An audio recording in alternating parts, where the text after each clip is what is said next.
My work as a statistician requires a healthy dose of skepticism. I look at study results and ask questions about their validity.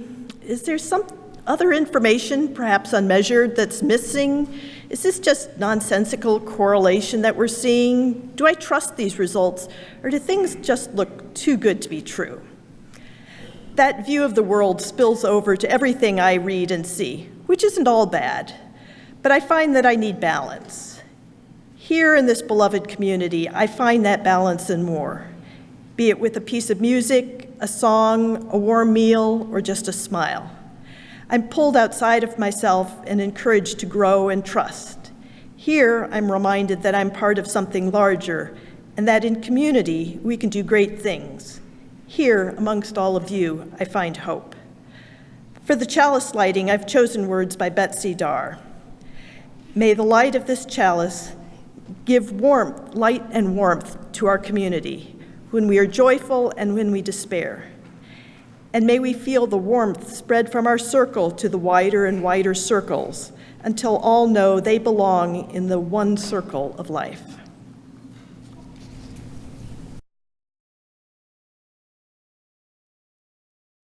The first reading is The Thing Is by Ellen Bass. The thing is to love life, to love it even when you have no stomach for it and everything you've held dear crumbles like burnt papers in your hands, your throat filled with the silt of it.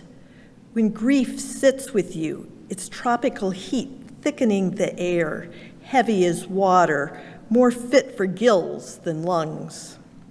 When grief weights you like your own flesh, only more of it, an obesity of grief, you think, how can a body withstand this? Then you hold life like a face between your palms, a plain face, no charming smile, no violet eyes, and you say, yes, I will take you, I will love you again. The second reading is Showing Up Hungry by Elizabeth Wynn. I got off work at 7 p.m. and did the thing where you chase the bus a little bit, but then you realize that you won't make it and walk sheepishly back to the bus stop. I'm already an hour late to Sunday night singing at the Lucy Stone Cooperative, a UU affordable housing co-op in Boston. I'm still ambivalent. I could go home to Netflix and grilled cheese. I could choose predictability and warm carbs, or I could get on the bus to this community where I was first a member of the planning team and am now a board member. This place where, despite my leadership role, I still find myself questioning whether and how I belong. I give myself a little pep talk, reminding myself that I'm allowed to show up late and hungry and in need of a song. Reminding myself that being in community means offering care and being cared for, bringing my shiny self and my not-so-shiny self. When I arrive, there's a teapot of hot water and a plate of fat dates on the table. A friend presses a bowl into my hands, and there's broccoli soup. We sing Amazing Grace. The wonders of accepting love have made me whole and real. Community is covenant. It's the promise of a bowl of soup and a song at the end of the day. It's love in the form of a house on Moreland Street that has said it doesn't matter that I don't live there, that I too am welcome on Sunday nights. Laid bare in the succor and accountability of doing that thing together that we cannot do alone. I've not always been my best self in the communities I've loved. I've shirked dish duty at Lucy Stone and missed weddings in my hometown. I've dropped out when I was needed and showed up full of pettiness and exhaustion. The wonder of accepting love is only made evident when we're allowed to shed the shiny and let the sourness show. Our communities of spirit are only real because we show up late expecting to be fed, because we both give and get, because we bring our tart and our sweet, our gifts and our struggles. We need lemon in the lentils, rice vinegar in the sushi, and a squeeze of lime in the enchilada, and some acid in our communities. Without it, our communities are superficial. With no acid, we are one-note monotone. Our vulnerabilities, our bits of brokenness, bring life to our relationships. We are part of community when we show up shiny and not so shiny, when we ladle soup into each other's bowls and we eat it eagerly, when we bring our sour and our sweet, when we shed the shiny and show up hungry.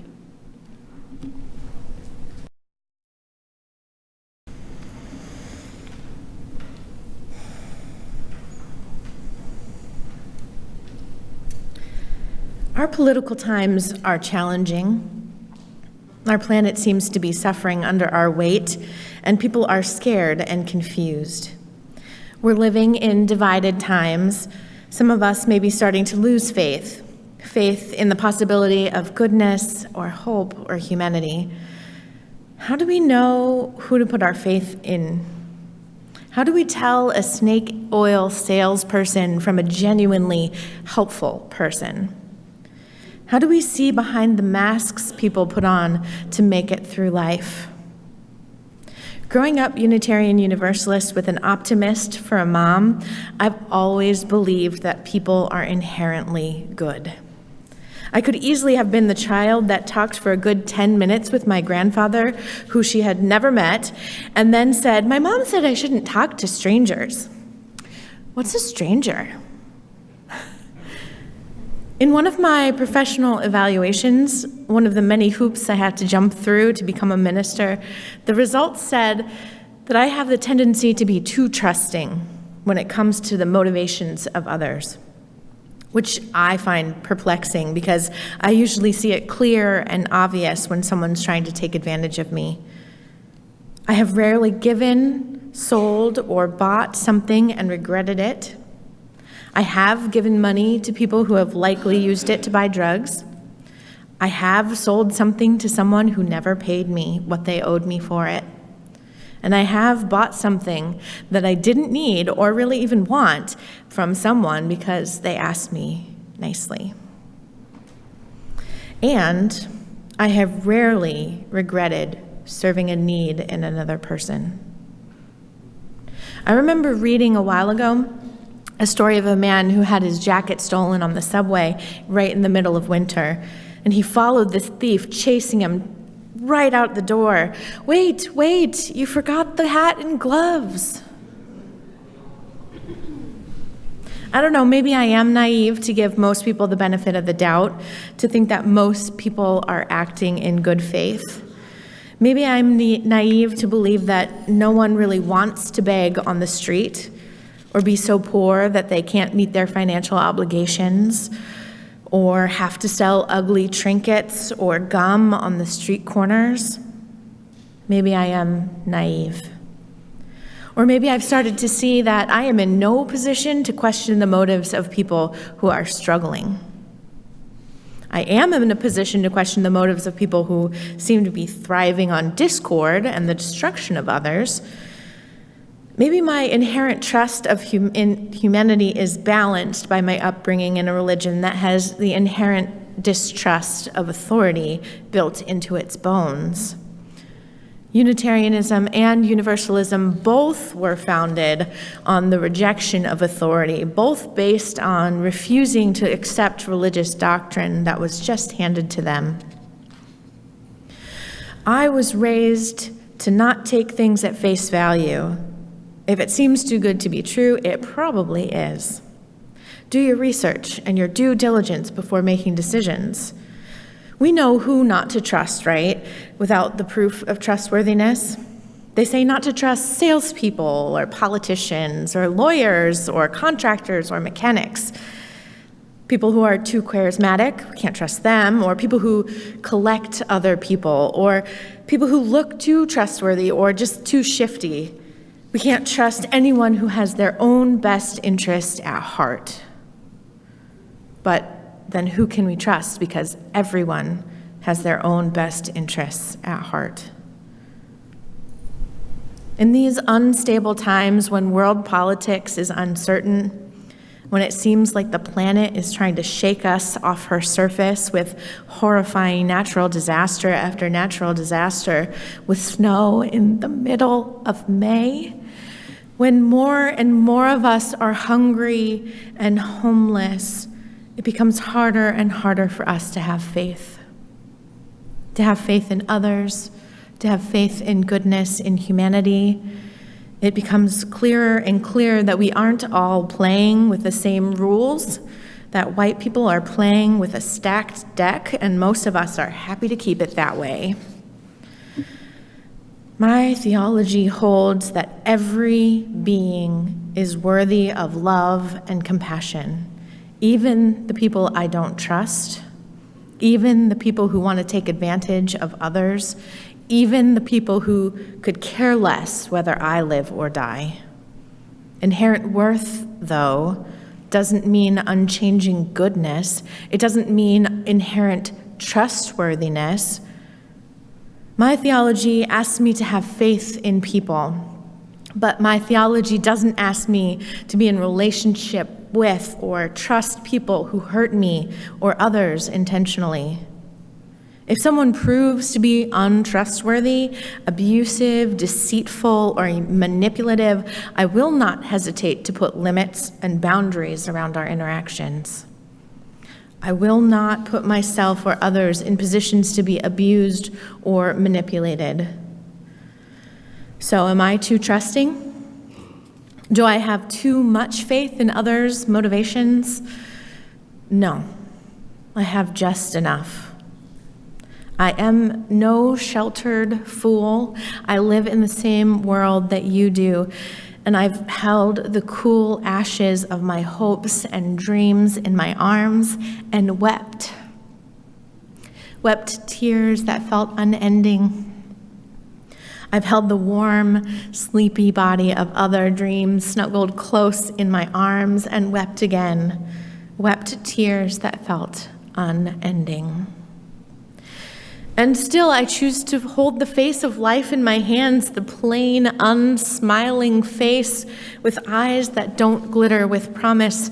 I have held this face in my hands and said, yes, I will take you. I will love you again. I didn't do it alone. I did it with a tiny family pulling close, with an extended family reaching out, a network of loved ones holding our pain. We embraced life. We said yes, and we will not be broken. And with the help of hundreds of people, locally and across the globe, we made it through. What do we have in this world except each other? We are deeply and unavoidably intertwined, interdependent. We are impossibly and unbreakably reliant on each other to survive. A heartbreaking truth. We cannot go it alone. A liberating truth. We don't have to. We are in this together. We come here because we see that. We know it.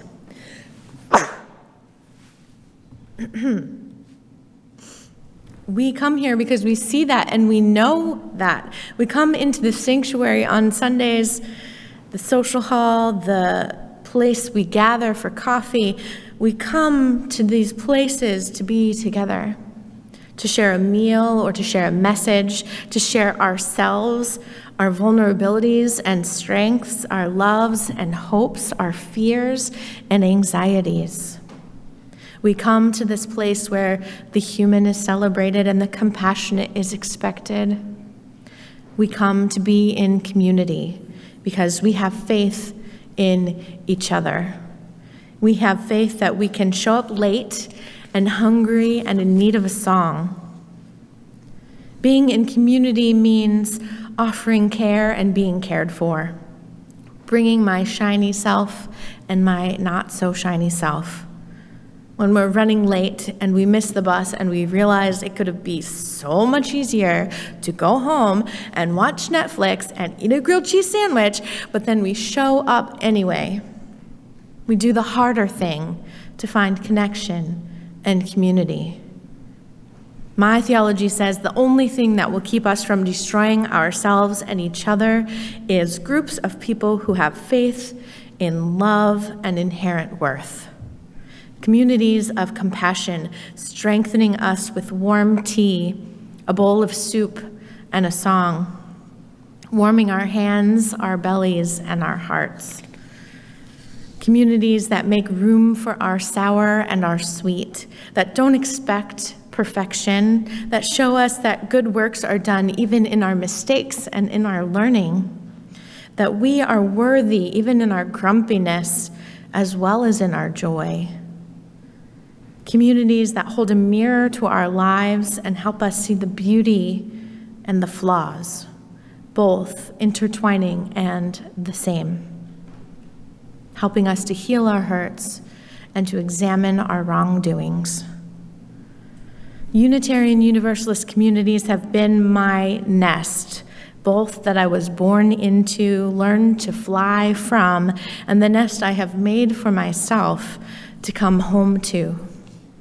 Communities of imperfect, lovely, angry people, some hurting and some healing. Communities of people hungry and longing for a song. Czech playwright, writer, and activist, and the very first president following the communism in Czechoslovakia, Václav Havel, said, "Hope is definitely not the same thing as optimism. It is not the conviction that something will turn out well, but the certainty that something makes sense, regardless of how well it turns out. Faith is hoping without proof, but having certainty that it makes sense. Faith is trust without absolute knowing. Faith is hope without proof. Faith is dreaming and planning and showing up anyway when all you've created has fallen to dust in your hands. Faith is rocking a small child to sleep, feeling their breath on your shoulder. Faith is turning off the monitor, changing the channel, signing out of Facebook for a while. Faith is coming into this room to share parts of myself with relative strangers. Scared and hopeful and real. Faith is opening the door to the roofer I've never met and barely even checking his credentials before inviting him in. Faith is sometimes foolish. Faith is often unwarranted. Faith is looking into a stranger's eyes and confronting what you see there. Faith is walking through a new town at night with your dog and your kid and learning where the dark places are. Faith is moving 1,000 miles, 3,000 miles, even 2 miles down the road, the not knowing. Faith is seeing your friendly neighbor's political signs so unlike your own. Faith is scary and unconfirmed and dangerous. Faith is visionary. Faith is limited. Faith is calling us forward. It is calling us on.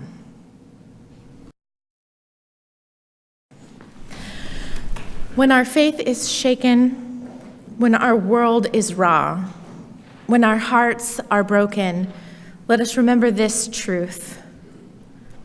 We are not alone. We can have faith in each other, even when it's hard, even when it's scary. When we are beyond these walls, faith calls us on. Go in peace.